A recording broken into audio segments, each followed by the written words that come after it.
Do you think that what's happened here with all this Trump 51st state stuff, Canadian identity, do you think there's a larger conversation kind of evolving around Canadian pride and actually starting, because, even Pierre Poilievre has kind of pivoted his own messaging a bit to this Canada first language, which I've noted has been really, really interesting, especially kind of in the last 2 or 3 months of 2024, really started ramping up a lot more, and we've now seen these Canadian flags. Is there going to be a lot more of that coming up in the next year, especially kind of with this tete-a-tete with Trump?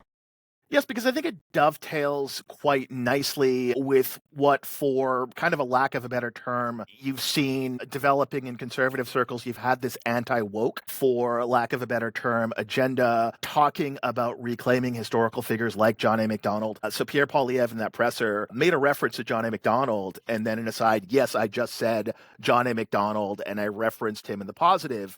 So, I mean, you look at sort of one trend of the Trudeau years, we have this sort of reckoning with Canadian history, figures like John A. Macdonald, Egerton Ryerson, kind of their involvement in things like the residential school system, and things like statues of John A. Macdonald taken down, John A. Macdonald, his likeness taken off the $10 bill and replaced with I'd say a relatively obscure civil rights campaigner from Nova Scotia. So you have that current through the Trudeau years, and I think you've seen a sort of backlash bubbling up even independently of the sorts of needling and provocations we're getting from Trump. So I think all of this fits very well into the sort of conservative backlash that I think had already been brewing, and it's a cohesive story for Poilievre to tell.